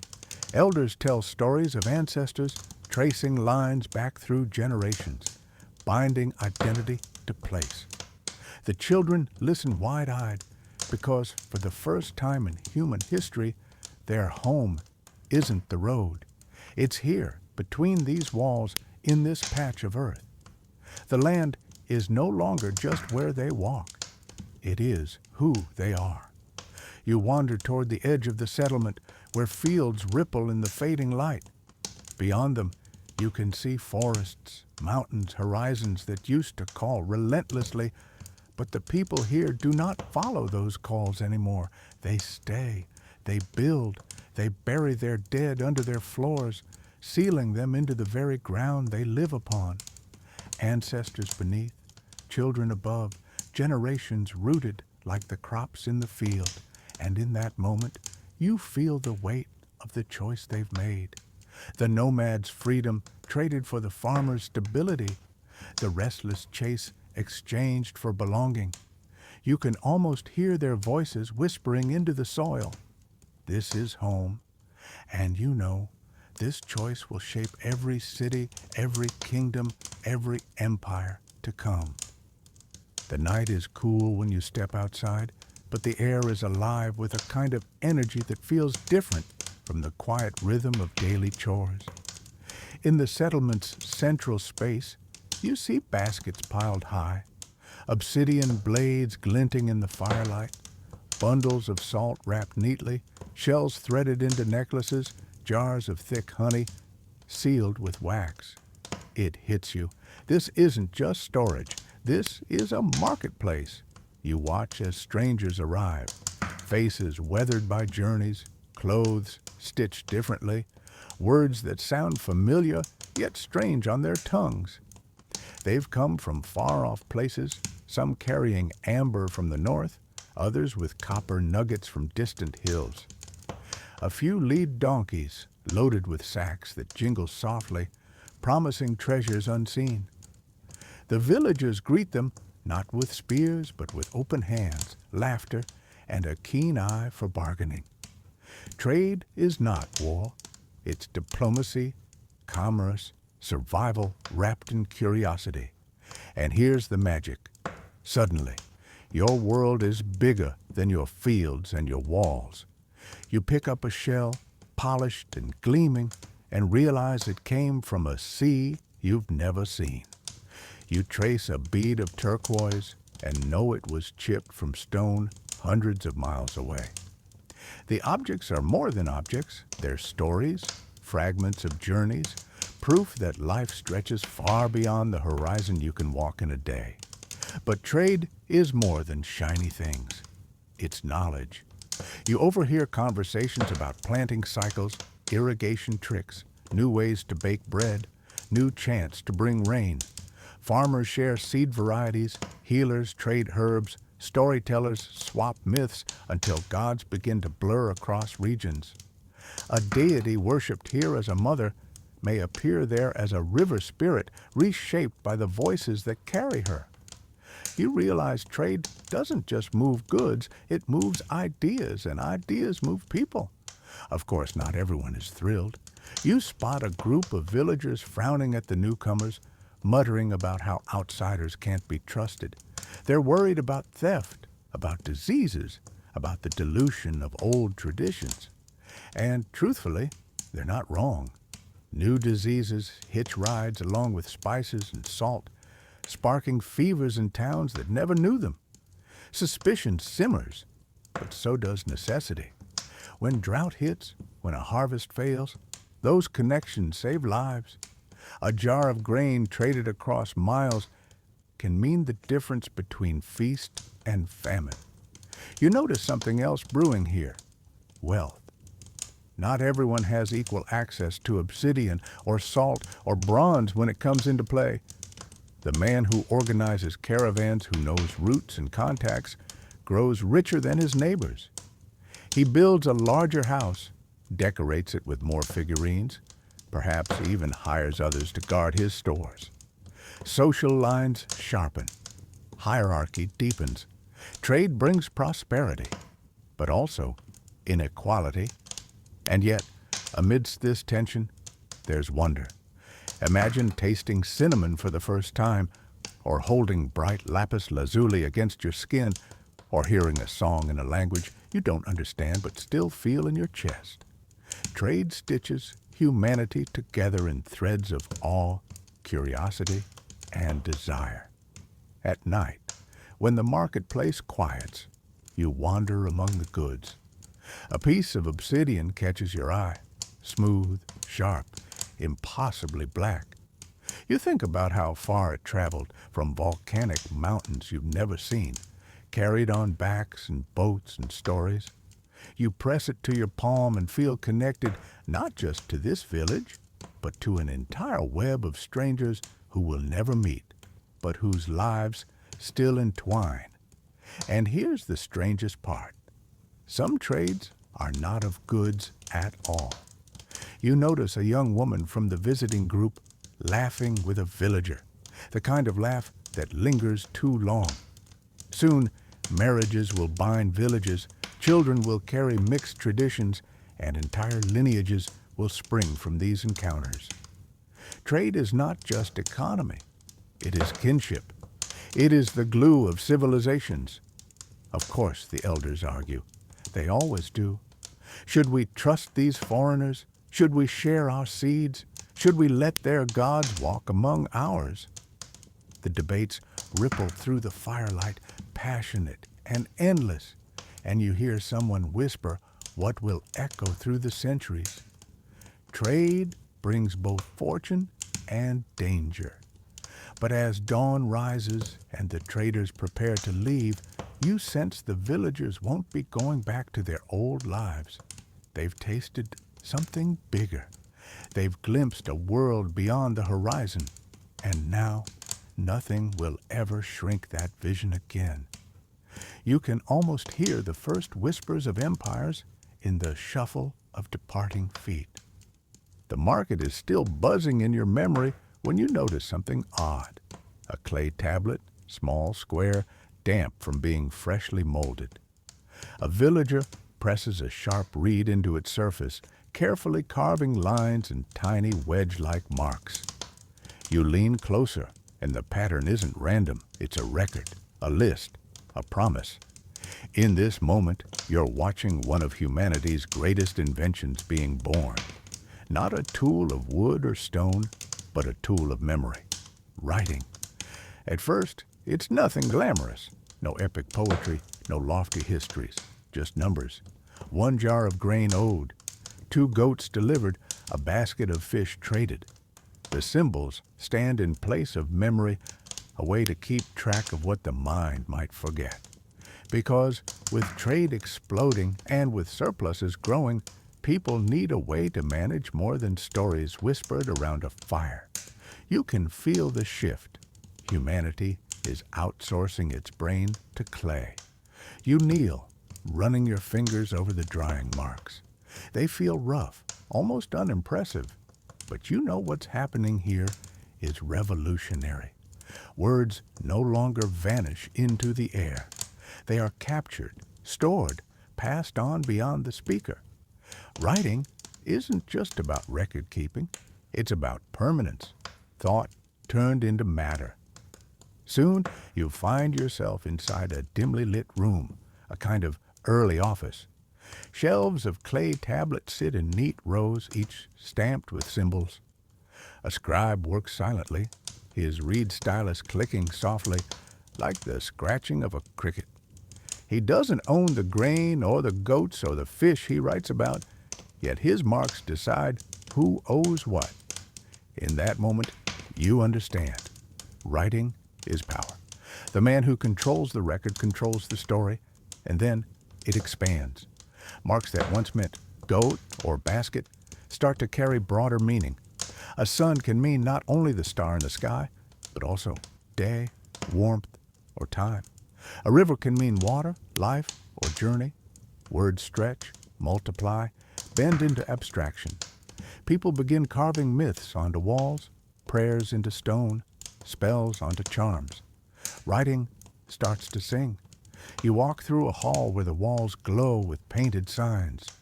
They tell of kings who conquered, gods who created, floods that drowned the world. For the first time, a story outlives the storyteller. You can almost hear a priest's chant still hanging in the symbols, his voice echoing across centuries. The permanence feels eerie, as if the past refuses to stay buried. But with this gift comes danger. When records are etched in clay, debts can no longer be denied. Contracts bind harder than rope. Writing freezes memory, and suddenly disputes grow sharper, punishments harsher. You overhear someone grumbling, "Once a man's word was enough." Now they trap us with marks we cannot change. The power of ink, or in this case clay, reshapes justice itself. And yet, think of the beauty. A child crouches beside her mother, tracing symbols in the dirt, giggling when her crooked lines wobble into nonsense. Across the settlement, lovers carve their initials into soft plaster, leaving little whispers for future eyes. The world is filling with signs, graffiti of the soul, etched into every surface. The most haunting moment comes at a burial you witness. A body is laid to rest, and beside it, a tablet marked with lines. A name, a prayer, maybe a wish. For the first time, humans can speak to eternity. The dead carry words with them, as if writing itself is a bridge to whatever lies beyond. The scribes are becoming a new class, their hands stained with clay, their minds sharp with symbols. Farmers sweat in the fields, hunters sweat in the chase, but scribes, they sweat in thought, in ink, in memory. You sense envy brewing, resentment that the future belongs not to those who labor, but to those who write. You smile because it's so familiar. Today, we still argue about screens and texts, about who controls the narrative, about who gets to be heard. Back then, it was clay. Today, it's pixels. Same story, different stylus. As the night draws close, you cradle one of the clay tablets, its surface cool against your palm. You know this little slab is heavier than it looks. It holds not just grain or goats, but the weight of civilizations to come. From laws to love letters, from taxes to poetry, everything will someday rest on writing. And as the firelight flickers across the marks, you hear a whisper in your mind. Stories are immortal now. The clay tablet still rests in your hand when you notice the world around you growing louder, denser, more complicated. The village you once walked through, quiet homes, small shrines, familiar faces, has become something else entirely. Streets, crowds, towers of stacked mud brick. You're standing in the middle of the first city, and it feels like stepping into another dimension. The air is thick with sound. Donkeys braying as they pull carts, vendors shouting their prices, hammers clanging against copper. Children dart through narrow alleys, chasing each other past stalls of dried fish, baskets of dates, clay jars lined up in neat rows. It's overwhelming, like the first time you opened a phone and suddenly realized there were billions of people talking at once. The city is that, in stone and flesh. Everywhere you look, there's specialization. You pass a man whose hands are stained with dye, working cloth so vivid it glows in the sunlight. Nearby, a woman shapes pottery with such precision that every jar looks identical, perfect for stacking in storage rooms. Someone else sharpens tools, while another brews beer in massive vats, the yeasty smell drifting through the streets. In the city, no one survives alone. Everyone survives because everyone else is doing their part. But there's a shadow, too. You see people bent under sacks of grain they don't own, servants sweeping courtyards that aren't theirs, children carrying water endlessly. The city magnifies wealth, but it also magnifies inequality. You can feel tension simmering beneath the bustle, as if at any moment someone might cry out, "Why do they have so much when I have so little?" Cities are engines of progress, but also engines of resentment. At the heart of it all rises something monumental, the temple. Its steps climb skyward, massive blocks stacked with backbreaking labor. Priests in flowing robes bustle around, overseeing offerings, tallying records on clay tablets. The temple isn't just a place of worship. It's a bank, a granary, a courthouse. Gods and grain are managed side by side, and you realize power has shifted again. Once it was the hunter, then the farmer, then the scribe. Now it's the priest who rules. Not far away, another building gleams with authority, the palace. Guards in bronze helmets stand at its gates, spears gleaming in the sun. Inside, a ruler lounges, ringed with wealth. Gold jewelry, carved thrones, a court filled with advisors and scribes.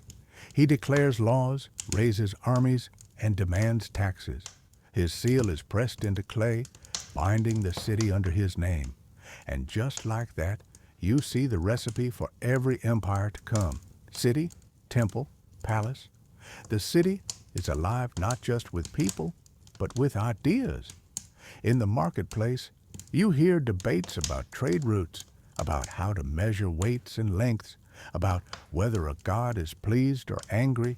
You catch a man boasting that his city's walls are taller, its god stronger, its king braver than any rivals. National pride, city pride, it sparks here in these crowded streets long before flags or borders exist. But what's most staggering is the scale. You climb to the top of the temple and look out, and the sprawl seems endless. Homes packed so tightly their walls lean on one another, streets winding like rivers, smoke curling from hundreds of hearths, tens of thousands of people living shoulder to shoulder.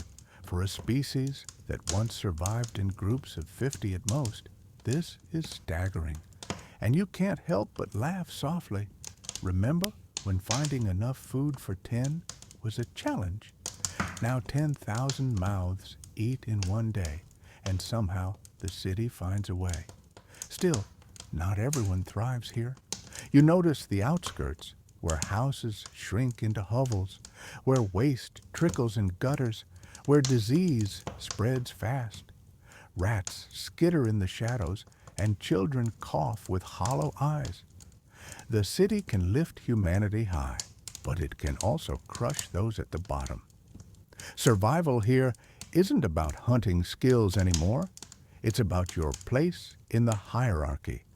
And yet, in all this chaos, brilliance flourishes. You hear the first music echoing in plazas, with harps strummed and flutes whistling, drawing crowds who sway and clap.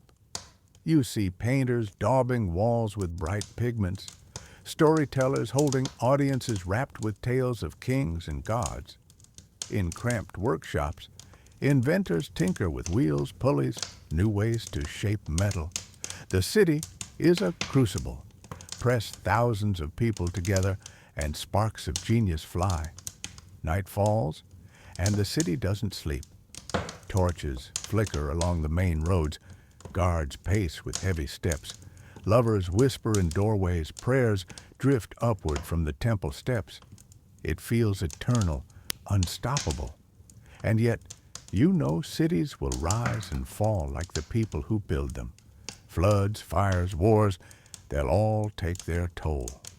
But the idea of the city, once born, will never die. Humanity has built a new kind of home, one too big to fit inside walls alone. And as you drift through the narrow alleys, the noise swirling around you, you can't help but smile. From stone tools to clay tablets, from huts to towers. This is what we've become, builders of cities, dreamers of scale, creatures who gather not just to survive, but to thrive together. Somewhere above, the stars still shine as they always have. But down here, in the dust and noise, you feel it. The future has begun. The city hums with its endless noise, but as you wander toward its heart, the tone shifts. The clatter of markets fades, replaced by the low, rhythmic murmur of chants. A crowd gathers before the temple steps, faces upturned, eyes shimmering in the torchlight. Priests in robes painted with stars raise their arms toward the heavens, speaking words that tumble like rivers. And in that moment, you realize something profound. Here, in this stone heart of the city, myth and power are inseparable. For thousands of years, people whispered stories around fires, spirits of the hunt, whispers of the dead, gods of rain and thunder. But in the city, those whispers grow louder. They become organized, carved into clay, performed before thousands. What once was story is now doctrine. A ruler no longer claims power because he's strong. He claims it because the gods said so. The king is chosen not by chance, but by destiny. And everyone nods, because who dares argue with the divine? You feel the pull of it yourself. The torches flicker, smoke swirls, drums pound, and you're caught in a trance. The priest declares that the river floods each year because the goddess weeps with joy, blessing the fields. Another proclaims that the ruler's blood is sacred, a thread tied directly to the sky. The myths are comforting, but also binding. They explain the inexplicable, and at the same time, they justify the hands that hold power. Behind you, a man mutters, "The gods favor him, that's why he has a palace." Another replies, "If the gods didn't favor him, we'd all be dead." And you see how myth becomes law, how belief becomes politics. A temple is more than stone. It's the foundation for obedience. Still, myths aren't just about control. They give hope. A woman whispers a prayer for her sick child, placing a clay figurine at the temple steps. A farmer sacrifices grain, believing his harvest will grow. Myths weave meaning into lives otherwise filled with toil. Without them, the grind of the city might be unbearable. And oh, the stories. In the city squares, bards recite tales of gods battling chaos, of sun deities riding chariots across the sky, of floods that cleansed the world. Children listen wide-eyed, their imaginations spinning. These myths carry lessons, warnings against greed, promises of justice, visions of a life beyond death. They knit people together not just as neighbors, but as a people, a culture. You wander deeper, past the temple's towering walls, where scribes etch myths onto clay. Kings are no longer just men. They are legends in the making. One scribe proudly reads aloud, "He is the shepherd of his people, chosen by the gods, a warrior who crushed chaos and brought peace." It doesn't matter if the king actually fought or bled. The story makes him immortal. And here's the twist. Sometimes the myths contradict each other. One city swears its god controls the sun, while another insists the same about theirs. And what happens when cities collide? Priests debate. Armies march. Myths clash as fiercely as swords. You realize wars are often fought over stories, not just land. But myths also carry rebellion. In quiet corners, you hear whispers of trickster gods who defy rulers, heroes who rise from humble beginnings, gods who favor the weak over the mighty. Stories become weapons, sparks of doubt. Not all myths serve the palace. Some serve the people. It's strange, though. Watching these myths unfold, you feel echoes of your own world. Think of how nations today wrap themselves in symbols, flags fluttering like sacred relics, leaders speaking as though history itself anointed them. Different costumes, same theater. Humans have always told stories to hold themselves together. By night, you watch the final act of a ritual. Priests smear blood across an altar.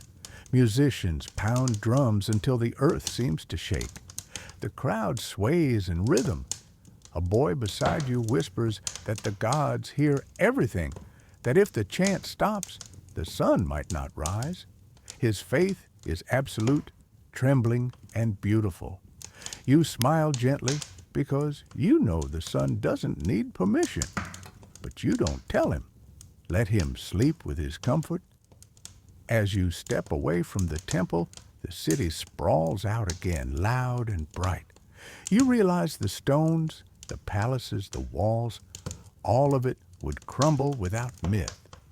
Stories are the glue, the invisible mortar binding thousands of strangers into one people.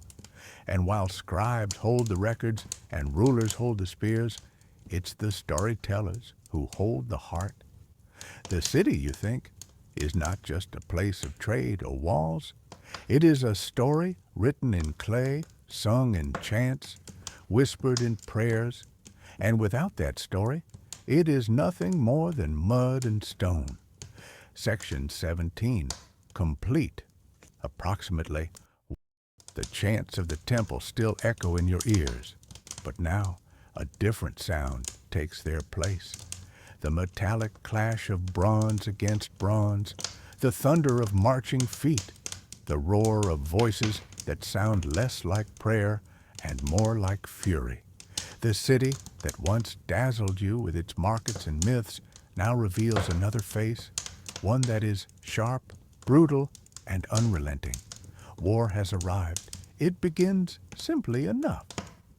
Two cities, both thriving, both claiming their gods are stronger, both gazing longingly at the fertile fields along the river. Trade routes that once brought wealth now become battlegrounds. Myths about divine favor fuel rivalries. Kings declare themselves protectors of the people, and suddenly the streets are filled with young men gripping spears. You can see it in their faces. Fear hidden behind bravado, excitement mixed with dread. The battlefield lies just beyond the city walls. Dust churns beneath the sandals of hundreds of soldiers, shields raised like scales of some massive creature. Bronze helmets gleam in the sun. Swords catch the light in quick flashes. It looks almost ceremonial, like a grim dance. But when the first spear flies, when the first body falls, the illusion shatters. The air fills with screams, the earth with blood. War is no longer myth. It is mud and pain and breath cut short. You walk through the chaos, unseen. The clash is deafening. The grunt of men pushing against shields, the thud of stones hurled from slings, the hiss of arrows slicing through air. Some soldiers fight with practiced precision, others swing wildly desperate to survive. The ground beneath you grows slick, and for a moment you realize you're standing on the invention of mass violence, scaled up to match the cities that birthed it. And yet, it's not just about killing. War reshapes everything. You watch as blacksmiths forge stronger weapons, as chariots roll onto the field, wheels rattling as horses scream. You see generals shout commands, inventing the first strategies, formations, disciplines that will echo all the way to modern battlefields. Even here, in the blood, humanity's relentless creativity shines and terrifies. But war is never fought only on fields. Back in the city, women tend the wounded, children haul water, elders argue over alliances, walls rise higher, gates grow stronger, and new inventions, battering rams, siege towers, appear to break them down. The city transforms into both a refuge and a target. You realize something chilling. The bigger the city grows, the bigger the war that must defend or destroy it. You follow a soldier as he stumbles off the battlefield at dusk, bloodied but alive. He kneels before a shrine, whispering prayers to the same gods invoked by his enemies across the plain. Both sides believe they fight with divine backing. Both sides believe their myths justify the slaughter. And as you watch, you can't help but think, gods may not choose sides, but humans always do. Of course, war brings spoils. Victorious soldiers drag carts of grain, herds of animals, even people back through the gates. Captives become slaves, wealth floods the temples, rulers proclaim themselves chosen by heaven. But for every victory, there is ruin, burned homes, broken families, fields salted so nothing grows. You walk through the aftermath, stepping over charred beams and shattered pottery, and you feel the grief like smoke in your lungs. And yet, here's the strange truth. War also spreads culture. As soldiers march, they carry myths, technologies, even languages into foreign lands. An arrowhead forged in one city finds its way to another. A prisoner tells stories of gods never heard before. Ideas travel as easily with conquerors as with traitors, those soaked in blood rather than laughter. Historians will argue forever whether war is necessary progress or pointless destruction.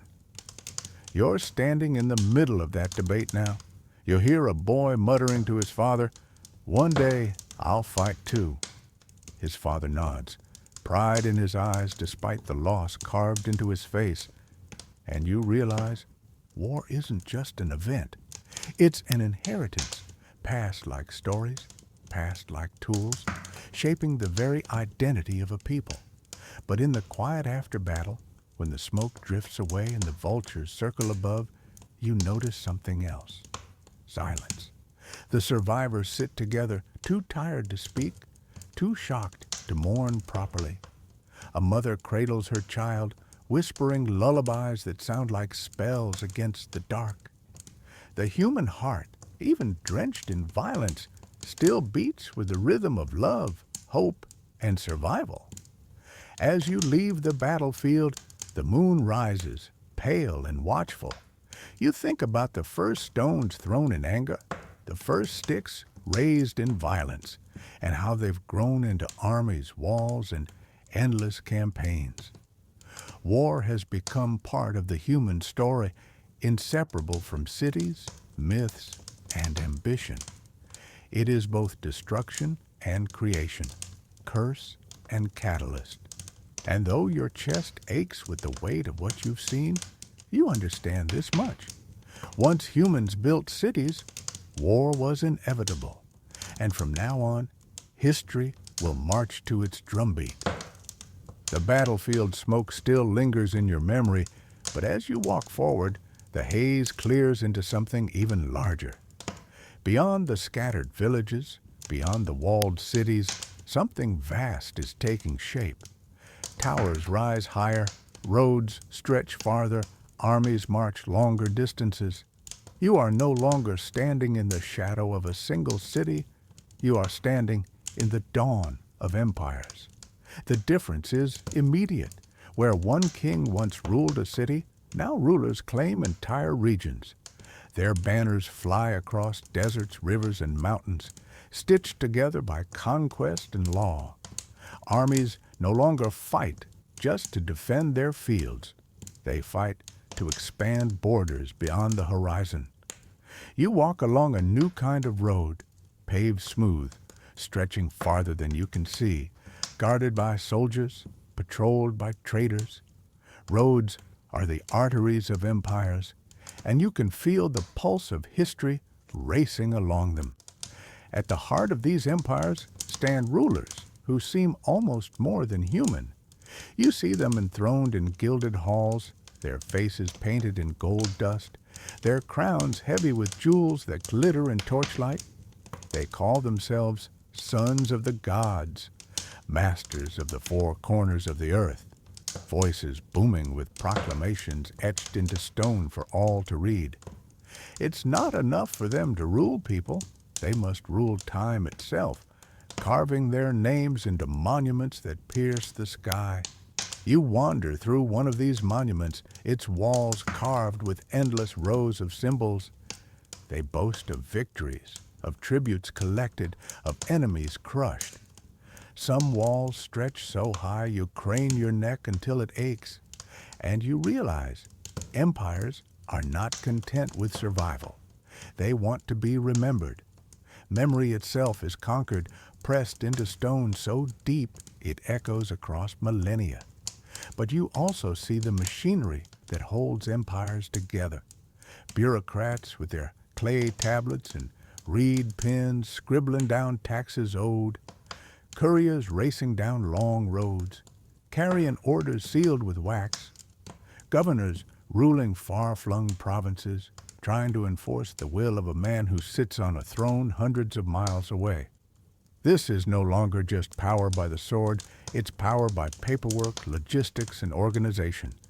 Empires are stories made solid with systems. Still, the cracks are visible. In the crowded markets, farmers grumble about taxes too high, soldiers demand their wages, and merchants complain of tolls at every city gate. Farther out, conquered peoples whisper in their own languages, praying to their old gods, never fully forgetting who they were before the empire arrived. You sense it clearly. Holding an empire together is like trying to clutch water in your hand. Some always slips away, and yet the wonders are undeniable. You marvel at aqueducts carrying water for miles, canals cut into the earth to link rivers, gardens so lush they look like heaven spilled onto stone. Empires summon the labor of thousands, bending the world itself to their vision. You laugh softly, thinking, remember when humanity just wanted enough berries to eat? Now they're moving mountains. You see armies return from distant campaigns, wagons groaning with loot, prisoners chained together, exotic animals paraded through the streets, lions from the south, elephants from the east. Crowds gather to cheer, and for a moment, everyone forgets their hunger, their taxes, their doubts. The empire dazzles them with spectacle. That's the trick. Not just ruling bodies, but ruling minds. At night, you hear voices in a tavern. One man says, "The empire is eternal. Our king is chosen by the gods themselves." Another shakes his head. Nothing lasts forever. And you remember the ruins you've already walked through in earlier times. Broken tools, collapsed huts, forgotten fires. Empires may feel immortal, but history whispers otherwise. Still, you cannot deny the awe. You climb the steps of a palace, look out across endless fields, and see roads, cities, rivers all bound together under one ruler's will. The scale is staggering. For a moment, you almost believe the propaganda that the empire is the world, that nothing exists beyond its reach. But you know better. Beyond the borders, other empires stir. Rivalries sharpen.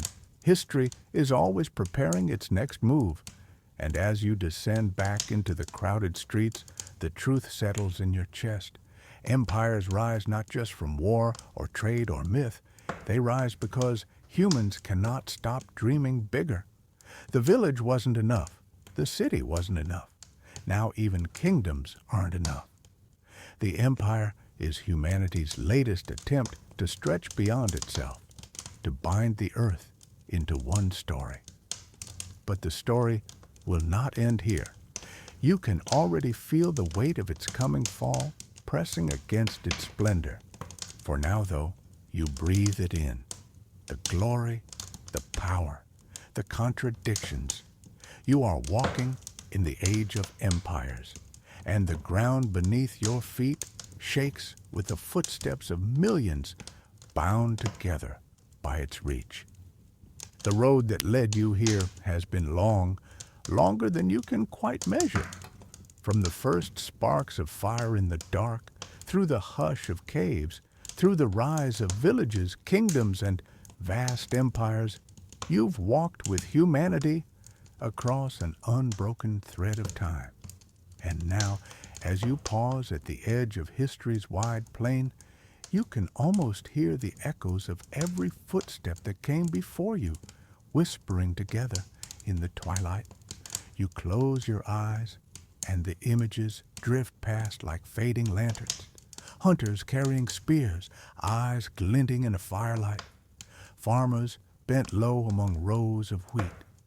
Builders stacking stones that scrape the sky. Philosophers sketching ideas into sand, and rulers raising their arms to command armies that stretched like rivers of steel, each of them so sure that their moment would last forever, yet each of them vanishing into the endless stream of time. But if you listen carefully, you realize those moments never fully vanish. They are still here, woven into the very air you breathe, the ground you walk on, the words that roll off your tongue. The languages you know are the children of older tongues. The tools you use are descendants of chipped stone. Even the simplest habits, how you share food, how you bury the dead, how you dream of tomorrow, carry the fingerprints of people long gone. Humanity is not a series of broken stories. It is one continuous murmur that never stops speaking. And yet, as the story slows, you feel a hush settling over everything. The clamor of empires quiets. The roar of armies fades. Even the grand monuments lose their edges in the dim light. What remains is gentler, closer, a heartbeat, steady and patient, yours and theirs, and everyone's who ever lived. You think of the small truths hidden beneath the grand ones, a child laughing at a painted pebble, a mother humming to soothe her baby under a sky full of stars, a tired old man warming his hands by the fire. These moments were as real, perhaps even more real, than the battles carved into stone. History isn't only written by kings, it is whispered by countless ordinary lives, each one a spark that made the darkness a little less heavy. The echoes lean closer, softer now. They tell you that humanity has never been just about survival. It has always been about curiosity, about stepping into caves, into forests, onto ships, into space, always reaching farther, asking questions, building, destroying, rebuilding. You smile because you recognize yourself in that pattern, your own restlessness, your own desire to know more, to go further. That, too, is the inheritance of the first humans. As you stand here, time itself seems to blur. The campfires of the past flicker into the streetlights of today, and even they soften into stars above you. Everything folds together. The first tool, the first song, the first wall, the first word, like layers of a single dream. And in that dream, you find a strange comfort. You are not alone in your fleeting moment. You are part of a story so vast it stretches beyond memory, beyond even imagination. The night air is gentle. The hum of history recedes into a soft hush, like waves pulling back from the shore. The voices of the past are still speaking, but they no longer clamor, they cradle you. Every step you've taken has brought you here to this quiet space where the story rests. And as your breathing slows, you realize you've carried something precious all along, the gift of remembering, to look back, to listen, to honor those who came before, and to walk forward knowing you are one more echo in an endless chorus. So let the weight of it drift away now. Let the images fade, the campfires dim, the cities crumble into sand. Let the echoes grow softer until they are no more than a lull, a rhythm that rocks you gently into stillness. Because tonight the journey ends. You are safe. You are part of everything that came before. And now the story rests with you.